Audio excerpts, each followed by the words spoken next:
I understand the need for this. I understand the statement around wanting to understand where schools are performing. So I understand that desire to test. I think tests can be made to order. I think that portfolio assessments for kids is an effective and interesting way of truly assessing where kids are at. I'd like to see that get funded.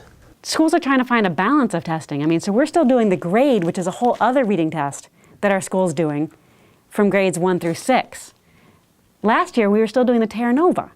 So you had the grade, the Terra Nova, the MCAS, and then these DIBBLs, which are these reading fluency things. In addition to any assessments that you're doing as a teacher, you know, to get a sense of kids. So kids got a little worn down. This year we've dropped the Terra Nova because there's more and more MCAS. Our 5th graders this year are doing 4 MCAS, not 4 sessions, but 4 topics. They've got math, English language arts, science, and social studies. So there is a sense that kids are starting to get a little worn. There's maybe less anxiety because they're more accustomed to it, but it is sort of like, you know, it can be a lot. It can feel like a lot to them. The downside, which is kind of interesting, is when we used to do the Terra Nova, or we used to do the Iowas, you had a nationally standardized test.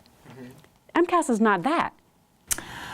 Well, I think it's the good, the bad, and the ugly. I mean, I think that the piece that I think we as a school, as a state, and a nation need to look at ways to look at the skills that our kids are acquiring and how to measure those skills, and look at where the holes are in what we're teaching them in terms of not only competing within a school or a state or a nation, but in the world. I think that a lot has come very fast. I think that the emphasis on the test is so big that I worry about those kids in high school who don't pass it and what's going to happen to them if they don't have the inner drive to continue on with school and to take the test again and again and again. While there has been a great deal of media focus on urban schools' struggles to meet NCLB's mandates, small, rural schools have difficulties meeting these new requirements as well. Large urban schools run into problems making AYP because they have many different subgroups of students who must all make AYP.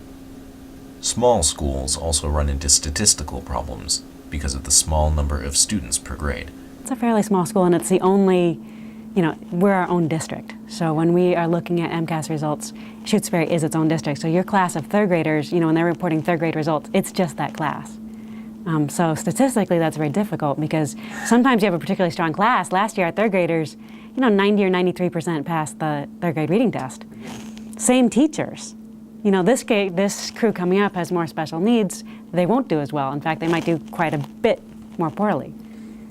So your scores kind of are jumping up and down like that. I take away the adequate yearly progress piece.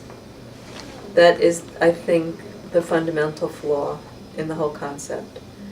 I would take away the adequate yearly progress because in a school such as mine, we have different numbers each year, small numbers, but different numbers, and the statistics, you know, plays havoc with the statistics of did we make progress? How many points of progress did we make?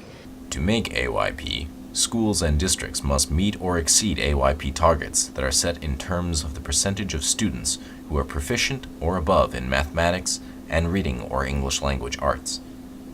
Those targets are set each year at levels that increase over the years at rates that lead to the 100% proficiency goal by 2013 to 2014. Schools must not only develop and assess students, they must make public the aggregated test scores for groups of students delineated by gender, race, and ethnic group, and with or without disability. The test scores for each group are then compared to the state's testing requirements to determine whether the group is making AYP. If any one group fails to make AYP, the entire school is designated as failing. The idea that we're going to get everybody to proficient by 2012 is really counterproductive and just makes a joke out of the whole thing because mathematically, that's not going to happen. What are the MCAS scores really showing us for our school by doing the item analysis for the individual children, connecting that back to what our curriculum is and determining what we need to do to make things better for the children. That's the good part of it. The other part of it, where schools are pitted against each other and classrooms are pitted against each other and children are stressed out and the teachers are feeling beleaguered, that piece of it is very unfortunate, and I've also seen a lot of that. I, as the administrator, have to have a meeting with all of the test proctors to go over all the things that they're not allowed to do. And I think they were up to 17 or 20 things. You know, you may not help them, you may not read anything to them, you may not this, you may not that, you may not the other thing, you have to take everything down in your room.